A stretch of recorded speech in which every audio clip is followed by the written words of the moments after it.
नमस्ते, मैं चंद्रशेखर आप सभी को मैं अपने चैनल डिलीजेंट एकेडमी में स्वागत करता हूं। हम लोग बिहार एसएससी के लिए एक मैथ का सीरीज स्टार्ट किए थे, जिसमें हम लोग प्रत्येक दिन बिहार एसएससी में आए हुए मैथ का प्रीवियस ईयर क्वेश्चन और उस पर आधारित मैथ का क्वेश्चन कर रहे हैं। चलिए आज उस सीरीज में हम लोग आगे की तरफ चलते हैं। इससे पहले अगर आप मेरे चैनल पर नए हो तो चैनल को सब्सक्राइब कर लें और बेल आइकन को प्रेस करना बिल्कुल ना भूलें, ताकि आपको सबसे पहले लेटेस्ट नोटिफिकेशन मिलता रहे। चलिए अब हम लोग क्वेश्चन की तरफ चलते हैं। देखिए हमारा क्वेश्चन क्या दिया हुआ है। हमारा क्वेश्चन एक पीपे में 3:1 के अनुपात में शराब और पानी का मिश्रण है। मिश्रण का कितना भाग निकालकर उतनी ही मात्रा में पानी मिलाया जाए ताकि परिणामी मिश्रण में शराब और पानी का अनुपात 1:1 हो जाए। अब देखिए हमें क्वेश्चन में एक मिश्रण दिया हुआ है जिसमें हमें शराब और पानी का रेशियो दिया है। हमें क्वेश्चन में शराब और पानी का रेशियो क्या दिया है? हमें क्वेश्चन में शराब और पानी का रेशियो दिया हुआ है 3:1। अब देखिए हमसे पूछ रहा है कि हम इसमें से कितना मात्रा निकाल कर और उसके जगह पे हम उसमें पानी मिलाएं ताकि नए मिश्रण में शराब और पानी का रेशियो 1:1 हो जाए। तो देखिए अगर हम इस मिश्रण का 1 लीटर निकाल लें, अगर हम इस मिश्रण का 1 लीटर निकाल लें तो जो हमारा शेष मिश्रण बचेगा उसमें भी शराब और पानी का रेशियो क्या होगा? उसमें भी शराब और पानी का रेशियो 1:1 होगा। अगर हम इस मिश्रण में से 1 लीटर निकालेंगे तो जो हमारा शेष मिश्रण बचेगा उसमें हमारा रेशियो चेंज नहीं होगा। क्या चेंज हो जाएगा? केवल हमारा आयतन चेंज हो जाएगा। यानी यहाँ जो मिश्रण का आयतन होगा उसकी अपेक्षा यहाँ जो है 1 लीटर कम होगा। अब देखिए हम जितना मिश्रण निकाल रहे हैं उसके जगह पे हम इसमें पानी ऐड करें, यानी हम इसमें 1 लीटर पानी ऐड करें तो जो हमारा नया मिश्रण बन रहा है, उसमें शराब और पानी का रेशियो कितना हो जा रहा है? 1:1 हो जा रहा है। उसमें शराब और पानी का रेशियो कितना हो जा रहा है? 1:1। अब देखिए यहाँ जो शेष मिश्रण है हम इसमें क्या चीज़ ऐड करें? पानी ऐड करें। यानी शेष मिश्रण में जितना शराब होना चाहिए हम उसमें पानी ऐड करेंगे, उसके बाद भी जो हमारा मिश्रण बन के आएगा उसमें भी शराब उतना ही होना चाहिए, क्योंकि हम इसमें ऐड क्या करें? पानी ऐड करें। अब देखिए हमने मान लिया कि जो हमारा शेष मिश्रण है उसमें 3 यूनिट अगर शराब है तो 1 यूनिट क्या है? पानी है। तो देखिए जब हम इसमें 1 लीटर पानी ऐड करें तो जो हमारा मिश्रण बन रहा है उसमें शराब कितना हो जा रहा है? 1 यूनिट, और पानी कितना हो जा रहा है? 1 यूनिट। जबकि हम इसमें ऐड क्या कर रहे हैं? हम इसमें ऐड कर रहे हैं पानी। यानी जो हमारा मिश्रण में शराब होगा पहले जितना उतना अब भी होना चाहिए, क्योंकि हम इसमें ऐड क्या कर रहे हैं? पानी ऐड करें। तो देखिए यहाँ शराब कितना है? 3 यूनिट, तो हम इसे भी 3 यूनिट बनाएंगे। अब देखिए इस 1 को 3 बनाने के लिए हम इसमें क्या कर सकते हैं? 3 से गुना कर सकते हैं। अगर हम यहाँ 3 से गुना करेंगे तो हमें इस पूरे रेशियो में 3 से गुना करना पड़ेगा। अब देखिए इस पूरे रेशियो में अगर हम 3 से गुना करेंगे तो ये कितना हो जाएगा? 3:3 हो जाएगा। अब देखिए यहाँ जो है एल्कोहल कितना है? 3 यूनिट, तो यहाँ एल्कोहल कितना है? 3 यूनिट। अब देखिए यहाँ जो है वाटर कितना है? 1 यूनिट, तो यहाँ वाटर कितना है? 3 यूनिट। तो देखिए वाटर जो है कितना से बढ़ जा रहा है? वाटर कितना से बढ़ जा रहा है? 2 यूनिट से। वाटर 2 यूनिट से कब बढ़ रहा है? जब हम उसमें 1 लीटर वाटर ऐड कर रहे हैं। यानी यहाँ से हमारा क्या निकल के आ गया? यहाँ से हमारा निकल के आ गया कि 2 यूनिट का वैल्यू क्या होगा? 1 लीटर होगा। 2 यूनिट का वैल्यू क्या होगा? 1 लीटर होगा। अब देखिए हमें जो है 2 यूनिट का वैल्यू पता चल गया तो हम यहाँ से टोटल मिश्रण निकाल सकते हैं। अब देखिए मिश्रण में 3 यूनिट अगर शराब है तो 3 यूनिट क्या है? पानी है। यानी टोटल मिश्रण कितना होगा? 6 यूनिट। अब देखिए हमें 2 यूनिट का वैल्यू पता है तो हम यहाँ से 6 यूनिट का वैल्यू निकाल सकते हैं। इस 2 को अगर हमें 6 बनाना है तो हमें इसमें 3 से गुना करना पड़ेगा। अगर हम इस साइड 3 से गुना करें तो हमें इस साइड भी 3 से गुना करना पड़ेगा। तो x में अगर हम 3 से गुना करेंगे तो ये हमारा क्या हो जाएगा? 3x हो जाएगा। यानी शुरुआत में मिश्रण कितना होगा? देखिए यहाँ जो हमारा मिश्रण होगा टोटल उतना ही शुरुआत में भी होगा, क्योंकि हम इस मिश्रण में से 1 लीटर निकाल के और उसके जगह पे 1 लीटर हम पानी ऐड कर रहे थे। यानी यहाँ जो मिश्रण होगा उतना ही शुरुआत में भी होगा। यानी शुरुआत में मिश्रण कितना होगा? 3x litre. शुरुआत में मिश्रण कितना होगा? 3x litre. अब देखिए 3x लीटर में से हम 1 लीटर मिश्रण निकाल रहे थे और 1 लीटर उसमें पानी ऐड कर रहे थे। यानी हम इस मिश्रण का कितना भाग निकाल रहे थे? x निकाल रहे थे। कितने में से? 3x में से। देखिए x से हमारा x कट जाएगा, यहाँ से हमारा क्या निकल के आ जाएगा? 1/3। यानी हम उस मिश्रण का अगर 1/3 भाग निकाल के और 1/3 भाग अगर उसमें हम पानी ऐड कर देंगे तो जो हमारा नया मिश्रण बन के आएगा उसमें शराब और पानी का रेशियो क्या होगा? 1:1 होगा। चलिए क्वेश्चन समझ में आ गया होगा। नेक्स्ट क्वेश्चन पे चलते हैं। देखिए हमारा क्वेश्चन क्या दिया हुआ है। हमारा क्वेश्चन है 2 संख्याओं का अनुपात 2:3 है। यदि प्रत्येक संख्याओं में 4 जोड़ दिया जाए तो उनका अनुपात 5:7 हो जाता है। तदनुसार उन संख्याओं के बीच अंतर कितना है? हमें क्या निकालना है? दोनों संख्याओं के बीच का अंतर निकालना है। अब देखिए हमें क्वेश्चन में रेशियो क्या दिया हुआ है? दोनों संख्याओं के बीच का हमें रेशियो दिया हुआ है 2:3, और यह रेशियो बाद में कितना हो जा रहा है? यह रेशियो बाद में हो जा रहा है 5:7। यह रेशियो बाद में 5:7 कब हो रहा है? जब हम दोनों संख्या में 4 ऐड कर रहे हैं। तो देखिए हम सबसे पहले क्या करेंगे? दोनों संख्या के बीच का हम अंतर चेक करेंगे। अब देखिए हमने मान लिया कि पहले जो है पहली संख्या अगर 2 यूनिट थी तो दूसरी संख्या क्या थी 3 यूनिट, यानी यहाँ अंतर कितना होगा 1 यूनिट होगा। बाद में जब हम दोनों संख्या में 4 ऐड कर रहे हैं तो पहली संख्या अगर 5 यूनिट हो जा रही है तो दूसरी संख्या कितना हो जा रही है 7 यूनिट, यानी यहाँ अंतर कितना है 2 यूनिट है। अब देखिए यहाँ से जो हमारा अंतर निकल के आया वो बराबर निकल के नहीं आया, जबकि हमारा अंतर जो है बराबर निकल के आना चाहिए, क्योंकि हम दोनों संख्या में 4 ऐड करें, यानी हम दोनों संख्या में बराबर ऐड कर रहे हैं, तो जो हमारा अंतर निकल के आना चाहिए वो बराबर निकल के आना चाहिए। तो हम सबसे पहले अंतर को बराबर करेंगे। अब देखिए अंतर बराबर करने के लिए हम नीचे वाले अंतर से हम ऊपर वाले रेशियो में गुना करेंगे। तो देखिए ऊपर वाले रेशियो में अगर हम 2 से गुना करेंगे तो ये हमारा क्या हो जाएगा 4:6 हो जाएगा, और नीचे वाले रेशियो में हम 1 से गुना करेंगे तो ये हमारा कितना हो जाएगा 5:7 हो जाएगा। अब देखिए यहाँ से जो हमारा अंतर निकल के आएगा, यहाँ से क्या निकल के आएगा 2 यूनिट, और यहाँ से भी क्या निकल के आएगा 2 यूनिट, यानी हमारा अंतर जो है बराबर निकल के आ गया। तो देखिए हमने मान लिया कि पहले जो है पहली संख्या अगर 4 यूनिट थी तो बाद में कितनी हो गई, बाद में कितनी होगी 5 यूनिट, यानी संख्या जो है कितना से बढ़ गई 1 यूनिट से। अब देखिए पहले जो है दूसरी संख्या अगर 6 यूनिट थी तो बाद में कितना हो गई, बाद में 7 यूनिट हो गई, यानी कितना से बढ़ गई 1 यूनिट से, यानी संख्या में 1-1 यूनिट का वृद्धि हो गया। संख्या में 1-1 यूनिट का वृद्धि कब हो रहा है, जब हम दोनों संख्या में 4 ऐड करें, यानी यहाँ से हमारा क्या निकल के आ गया, यहाँ से हमारा निकल के आ गया कि इस 1 यूनिट का वैल्यू क्या होगा 4 होगा। तो हमसे पूछ क्या रहा है दोनों संख्या के बीच का अंतर। तो देखिए दोनों संख्या के बीच का अंतर कितना है, दोनों संख्या के बीच का अंतर है 2 यूनिट, यानी हमसे 2 यूनिट का वैल्यू पूछ रहा है। देखिए हमें 1 यूनिट का वैल्यू पता है तो हम यहाँ से 2 यूनिट का वैल्यू निकाल सकते हैं। 2 यूनिट का वैल्यू कितना हो जाएगा 8 हो जाएगा, यानी दोनों संख्या के बीच का अंतर कितना होगा 8 होगा। हमारा आंसर क्या निकल के आ गया 8 निकल के आ गया। चलिए क्वेश्चन समझ में आ गया होगा, नेक्स्ट क्वेश्चन पे चलते हैं। देखिए हमारा क्वेश्चन क्या दिया हुआ है, हमारा क्वेश्चन है A 11, 23 और 17 का औसत 15 है, और A, B 12 और 25 का औसत 16 है। A बटा B का मान ज्ञात करें। हमें क्या निकालना है, A बटा B का मान निकालना है, तो हमें सबसे पहले A और B का मान निकालना पड़ेगा। अब देखिए हमें क्वेश्चन में क्या दिया हुआ है, हमें क्वेश्चन में दिया हुआ है A 11, 23, 17 का हमें औसत कितना दिया हुआ है, हमें औसत दिया हुआ है 15। तो देखिए हमें सबसे पहले A का मान निकालना है, हमें सबसे पहले A का मान निकालना है। तो देखिए 11 जो है औसत से कितना कम है, 11 औसत से 4 कम है। 23 जो है औसत से कितना ज़्यादा है, 23 औसत से 8 ज़्यादा है। 17 जो है औसत से कितना ज़्यादा है, औसत से 2 ज़्यादा है। अब देखिए हम इसे ऐड करेंगे, हम इसे ऐड करेंगे तो ये हमारा क्या हो जाएगा, हम इसे ऐड करेंगे तो ये हमारा हो जाएगा प्लस का 6। अब देखिए यहाँ जो है हमारा क्या निकल के आ गया प्लस का 6। तो A का जो मान होगा, A का जो मान होगा वो औसत से, A का जो मान होगा वो औसत से 6 कम होगा, क्योंकि यहाँ जो हमारा निकल के आया है प्लस में निकल के आया। अगर हमारा माइनस में निकल के आता तो A का जो मान होता औसत से 6 ज़्यादा होता, लेकिन यहाँ हमारा प्लस में निकल के आया तो A का जो मान होगा औसत से 6 कम होगा, यानी A का मान कितना होगा 9 होगा। अब देखिए हमें दूसरा क्या दिया हुआ है, हमें दूसरा दिया हुआ है, दूसरा दिया हुआ है A, B 12, 25 का हमें औसत कितना दिया, हमें औसत दिया 16, और A का मान क्या निकल के आ गया 9, यानी यहाँ से हमारा हो जाएगा 9, B 12, 25 का औसत कितना है 16 है। अब देखिए हमें यहाँ B का मान निकालना है। तो देखिए 9 जो है औसत से कितना कम है, 9 औसत से कितना कम है 7 कम है। 12 जो है औसत से कितना कम है, 12 औसत से 4 कम है। 25 औसत से कितना ज़्यादा है, 25 औसत से 9 ज़्यादा है। तो देखिए हम इसे ऐड करेंगे, हम इसे ऐड करेंगे तो ये हमारा क्या हो जाएगा, हम इसे ऐड करेंगे तो यहाँ से हमारा हो जाएगा माइनस का, हम इसे ऐड करेंगे तो ये हमारा हो जाएगा माइनस का 2। तो देखिए B का जो मान होगा, B का जो मान होगा वो क्या होगा, औसत से 2 ज़्यादा होगा, क्योंकि यहाँ हमारा माइनस में निकल के आया, यानी B का मान हो जाएगा 16 प्लस 2 हो जाएगा, ये कितना हो जाएगा 18 हो जाएगा।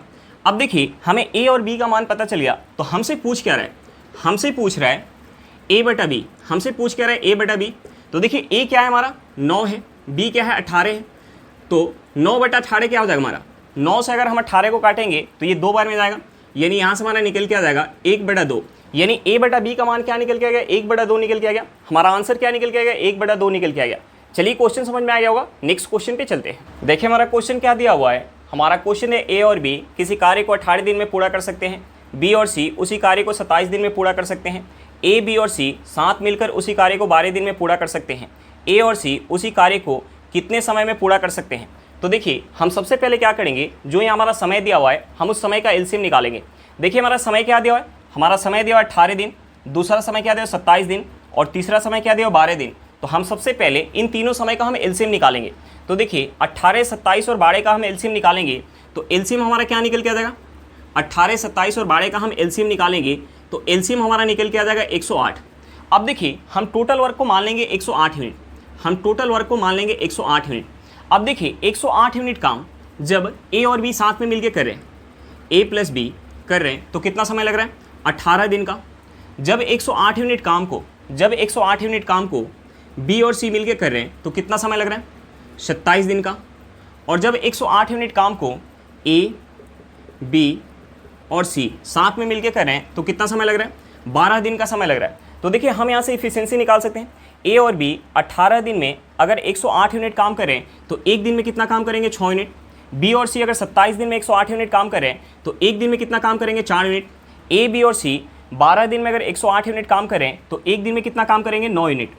अब देखिए हमसे पूछ क्या रहा है, हमसे पूछ रहा है कि ए और सी उसी काम को कितना समय में करेंगे। तो हम सबसे पहले ए और सी का इफिशिएंसी निकाल लेते हैं। अब देखिए हमें यहाँ क्या पता चल गया, ए और बी का इफिशिएंसी पता चल गया, बी और सी का इफिशिएंसी पता चल गया, और हमें क्या पता चल गया, ए, बी और सी का इफिशिएंसी पता चल गया। तो देखिए अगर हम ए, बी और सी के इफिशिएंसी में से अगर हम ए और बी का इफिशिएंसी माइनस करेंगे तो यहाँ से हमारा क्या निकल के आ जाएगा, सी का इफिशिएंसी निकल के आ जाएगा। ए और बी का इफिशिएंसी क्या है, 6 यूनिट, और ए, बी और सी का इफिशिएंसी क्या है, 9 यूनिट। तो हम यहाँ माइनस करेंगे तो यहाँ से हमारा सी का इफिशिएंसी क्या निकल के आ जाएगा, यहाँ से हमारा सी का इफिशिएंसी निकल के आ जाएगा 3 यूनिट। अब देखिए हमें सी का इफिशिएंसी पता चल गया और यहाँ हमें बी और सी का इफिशिएंसी पता है तो हम यहाँ से बी का इफिशिएंसी निकाल सकते हैं। बी का इफिशिएंसी क्या हो जाएगा, अगर हम बी प्लस सी का इफिशिएंसी 4 यूनिट है और सी का इफिशिएंसी क्या है, 3 यूनिट, तो यहाँ से हमारा बी का इफिशिएंसी क्या हो जाएगा, 1 यूनिट हो जाएगा। अब देखिए हमें बी का इफिशिएंसी पता चल गया और हमें ए बी का इफिशिएंसी पता है तो हम यहाँ से ए का इफिशिएंसी निकाल सकते हैं। ए का इफिशिएंसी कितना हो जाएगा, 5 यूनिट हो जाएगा। ए का इफिशिएंसी कितना हो जाएगा, 5 यूनिट। अब देखिए हमसे पूछ क्या रहा है, हमसे पूछ रहे हैं कि ए और सी साथ में मिलकर उस काम को कितना समय में करेंगे। तो देखिए ए का इफिशिएंसी कितना है, ए का इफिशिएंसी है 5 यूनिट और सी का इफिशिएंसी कितना है, 3 यूनिट। यानी दोनों मिलके एक दिन में कितना काम करेंगे, ए जो है एक दिन में अगर 5 यूनिट काम करेगा तो सी एक दिन में 3 यूनिट, यानी दोनों मिलके एक दिन में 8 यूनिट काम करेंगे। और हमें टोटल काम कितना करवाना है, 108 यूनिट। तो देखिए 8 यूनिट की इफिशिएंसी के साथ 108 यूनिट काम करने में कितना समय लग जाएगा, हम इसे 108 में 8 से भाग देंगे। अब देखिए हम इसे अगर 4 से काटेंगे तो ये 4 से कितने बार में जाएगा, 27 बार में, और ये 4 से जाएगा 2 बार में। देखिए यहाँ से हमारा समय क्या निकल के आएगा, 27/2 दिन। हम इसे क्या लिख सकते हैं, हम इसे लिख सकते हैं 13 सही 1/2 दिन लिख सकते हैं। यानी हमारा आंसर क्या निकल के आ गया, 13 सही 1/2 दिन निकल के आ गया। चलिए क्वेश्चन समझ में आ गया होगा, नेक्स्ट क्वेश्चन पे चलते हैं। देखिए हमारा क्वेश्चन क्या दिया हुआ है, हमारा क्वेश्चन है पिता और पुत्र की वर्तमान आयु का योग 60 वर्ष है। यदि 6 वर्ष पूर्व पिता की आयु पुत्र की आयु की 5 गुनी थी तो 6 वर्ष बाद पुत्र की आयु क्या होगी। हमें क्या निकालना है, 6 वर्ष बाद पुत्र की आयु निकालना है। अब देखिए हमें क्वेश्चन में क्या दिया हुआ है, हमें क्वेश्चन में पिता और पुत्र की वर्तमान आयु का हमें योग दिया है, और हमें क्वेश्चन में क्या दिया हुआ है कि 6 वर्ष पूर्व पिता की आयु पुत्र की आयु की 5 गुनी थी। तो हम यहाँ से 6 वर्ष पूर्व का रेशियो निकाल सकते हैं। हम यहाँ से 6 वर्ष पहले का हम रेशियो निकाल सकते हैं। 6 वर्ष पहले का हम रेशियो निकाल सकते हैं पिता और पुत्र की आयु का। अब देखिए हम 6 वर्ष पहले मान लेते हैं कि पिता की आयु अगर 5 यूनिट थी तो पुत्र की आयु क्या होगी, 1 यूनिट होगी। अब देखिए यहाँ से हमारा रेशियो क्या निकल के आ गया, 5:1 निकल के आ गया। और हमें क्वेश्चन में क्या दिया है, हमें क्वेश्चन में वर्तमान का हमें योग दिया है। वर्तमान का हमें योग कितना दिया है, वर्तमान का हमें योग दिया हुआ है 60 वर्ष। वर्तमान का हमें योग कितना दिया है, 60 वर्ष दिया है। अब देखिए हमें वर्तमान का योग पता है तो हम यहाँ से 6 वर्ष पहले का हम योग निकाल सकते हैं। 6 वर्ष पहले का हम योग निकाल सकते हैं। देखिए 6 वर्ष पहले का योग कितना हो जाएगा, वर्तमान का योग हमें 60 वर्ष दिया हुआ है तो 6 वर्ष पहले जाएंगे तो दोनों के आयु में 6 वर्ष का कमी होगा। यानी 6 वर्ष पहले जाएंगे तो आयु का योग क्या हो जाएगा, 60 - 12 वर्ष हो जाएगा। ये कितना हो जाएगा, 48 वर्ष हो जाएगा। यानी 6 वर्ष पहले का योग क्या निकल के आ गया, 48 वर्ष। अब देखिए 6 वर्ष पहले का रेशियो क्या है, 5:1 है। तो देखिए हमने मान लिया कि 6 वर्ष पहले पिता की आयु अगर 5 यूनिट है तो पुत्र की आयु कितना है, 1 यूनिट। यानी यहाँ से अगर हम योग निकालेंगे, यहाँ से हम योग निकालेंगे तो योग क्या निकल के आ जाएगा, 6 यूनिट। और यहाँ से हमारा योग क्या निकल के आया, 6 वर्ष पहले का 48 वर्ष। यानी इस 6 यूनिट का वैल्यू हमारा क्या निकल के आया, 48 वर्ष निकल के आया। अब देखिए हमें 6 यूनिट का वैल्यू पता है तो हम यहाँ से 1 यूनिट का वैल्यू निकाल सकते हैं। 1 यूनिट का वैल्यू क्या हो जाएगा, 8 वर्ष। अब देखिए 6 वर्ष पहले पिता की आयु अगर 5 यूनिट है तो पुत्र की आयु कितना है, 1 यूनिट। अब देखिए 1 यूनिट का वैल्यू क्या निकल के आएगा, 8 वर्ष। यानी 6 वर्ष पहले पुत्र की आयु क्या है, 8 वर्ष है। 6 वर्ष पहले पुत्र की आयु क्या है, 8 वर्ष है। तो हमसे पूछ रहे हैं 6 वर्ष बाद। तो देखिए 6 वर्ष पहले अगर 8 वर्ष है तो हम वर्तमान में आएंगे तो इसमें 6 वर्ष ऐड करना पड़ेगा। अब देखिए हम 6 वर्ष अगर आगे जाएंगे, वर्तमान से 6 वर्ष आगे जाएंगे तो हमें 6 वर्ष और ऐड करना पड़ेगा।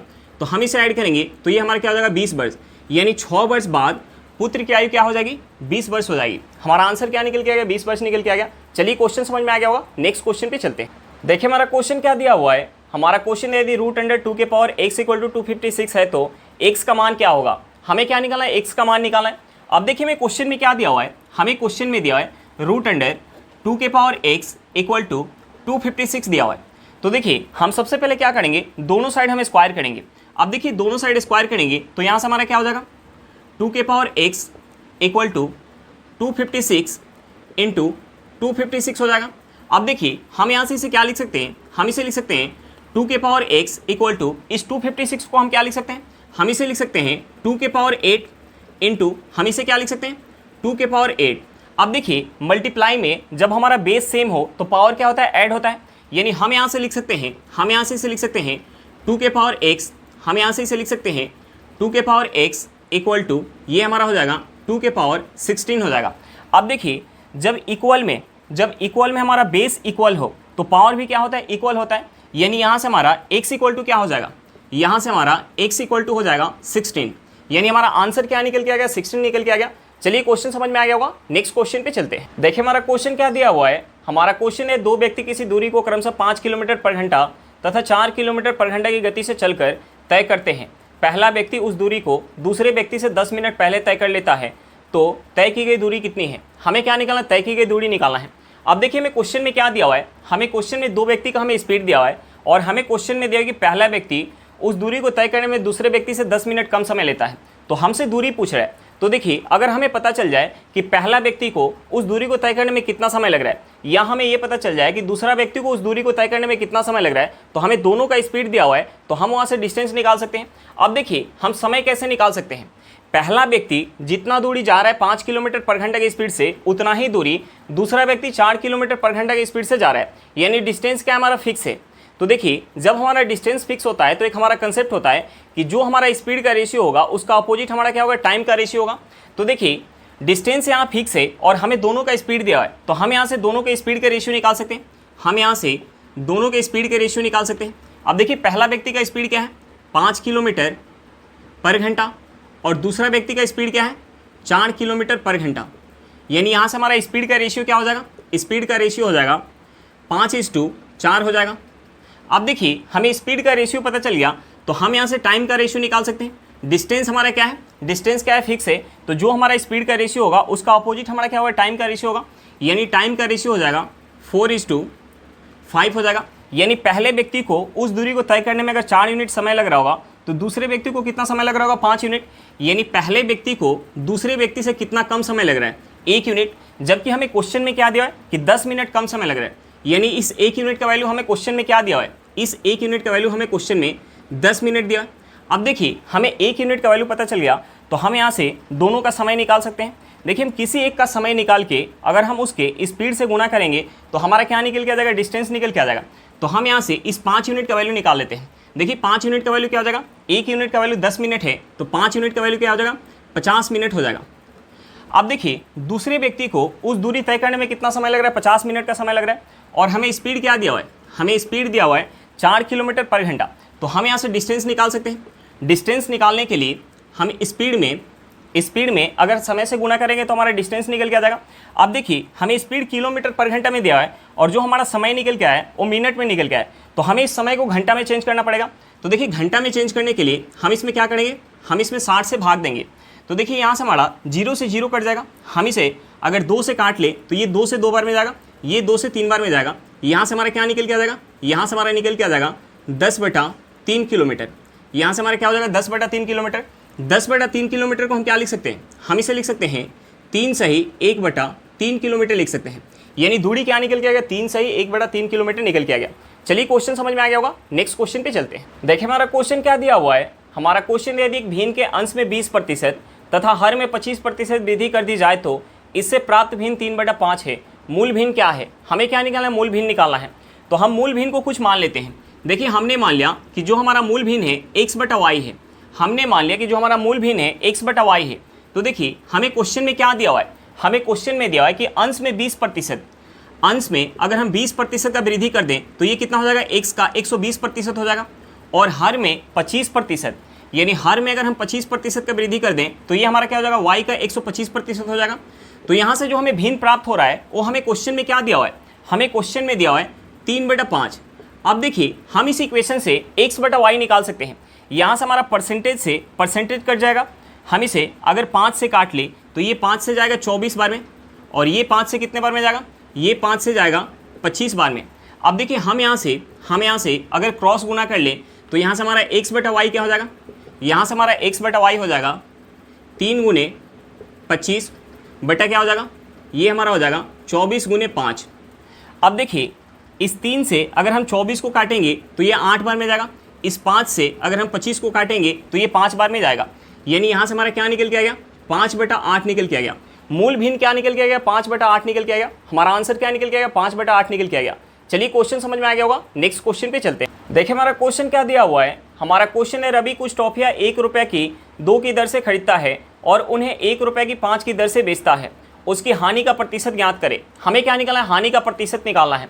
अब देखिए हमें क्वेश्चन में सीपी क्या दिया हुआ है, हमें क्वेश्चन में सीपी दिया हुआ है कि 1 रुपया में 2 के दर से 1 रुपया में 2 के दर से टॉफ़ी खरीद रहा है, और हमें क्वेश्चन में एसपी क्या दिया हुआ है, हमें एसपी दिया हुआ है कि 1 रुपया में 5 की दर से बेच रहा है। तो देखिए हम ये मान के चलेंगे कि वह जितना टॉफ़ी खरीद के लेके आया था उतना ही टॉफ़ी बेच रहा है। तो हम यहाँ सबसे पहले टॉफ़ी की संख्या को बराबर करेंगे। तो देखिए इस 2 और 5 को बराबर करने के लिए हम क्या कर सकते हैं, इस 2 में हम 5 से गुना कर सकते हैं और इस 5 में हम 2 से गुना कर सकते हैं। अब देखिए अगर हम इस साइड 5 से गुना कर रहे हैं तो हमें इस साइड भी 5 से गुना करना पड़ेगा, अगर हम इस साइड 2 से गुना कर रहे हैं तो हमें इस साइड भी 2 से गुना करना पड़ेगा। तो देखिए अब सीपी क्या हो जाएगा, अब सीपी हो जाएगा, हम इसमें अगर 5 से गुना करेंगे तो ये हमारा हो जाएगा 5 रुपया, और ये हमारा कितना हो जाएगा 10 टॉफ़ी, यानी 5 रुपये में 10 टॉफ़ी खरीद के लेके आ रहा है और बेच कैसे रहा है। हम इसमें अगर 2 से गुना करेंगे तो ये हमारा हो जाएगा 2 रुपया, और ये हो जाएगा 10 टॉफ़ी, यानी 5 रुपये में 10 टॉफ़ी खरीद के लेके आ रहा है और 2 रुपये में 10 टॉफ़ी बेच रहा है, यानी उसे हानि कितने का हो रहा है, उसे हानि हो रहा है 3 रुपये का। कितने पर, 5 रुपये पर, गुने हम 100 करेंगे तो हानि प्रतिशत निकल के आ जाएगा।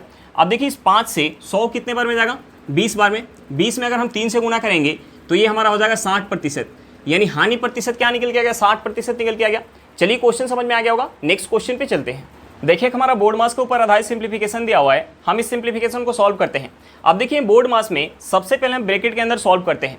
तो देखिए यहाँ से हमारा क्या हो जाएगा, यहाँ से हमारा हो जाएगा 3/4 गुने, हम इसे ऐड करेंगे तो ये हमारा क्या हो जाएगा, ये हमारा हो जाएगा 4/3 गुने, हम इसे ऐड करेंगे तो ये हमारा हो जाएगा 5/3 गुने, हम यहाँ अगर माइनस करेंगे, हम यहाँ माइनस करेंगे तो ये हमारा हो जाएगा 3/5, ये हमारा हो जाएगा 3/5 गुने, हम इसे अगर ऐड करेंगे तो ये हमारा क्या हो जाएगा, ये हमारा हो जाएगा 13/7, और हम यहाँ अगर माइनस करेंगे, हम यहाँ माइनस करेंगे तो ये हमारा हो जाएगा 1/13। अब देखिए हम यहाँ 4 से 4 काट सकते हैं, 3 से 3 काट सकते हैं, हम इस 5 से 5 को काट सकते हैं, इस 3 से 3 को काट सकते हैं, हम यहाँ 13 से 13 काट सकते हैं। यहाँ से हमारा क्या निकल के आ जाएगा, यहाँ से हमारा निकल के आ जाएगा 1/7, यानी हमारा आंसर क्या निकल के आ गया, 1/7 निकल के आ गया। हमारा आंसर क्या निकल के आ गया, 1/7 निकल के आ गया। चलिए क्वेश्चन समझ में आ गया होगा। आज के लिए इतना ही, फिर मिलते हैं नेक्स्ट क्लास में। अगर क्लास अच्छा लगे तो क्लास को लाइक करिएगा, अगर आप मेरे चैनल पर नए हो तो चैनल को सब्सक्राइब करिएगा, और क्लास को अपने दोस्तों के साथ शेयर करना बिल्कुल मत भूलिएगा। चलिए बाय बाय।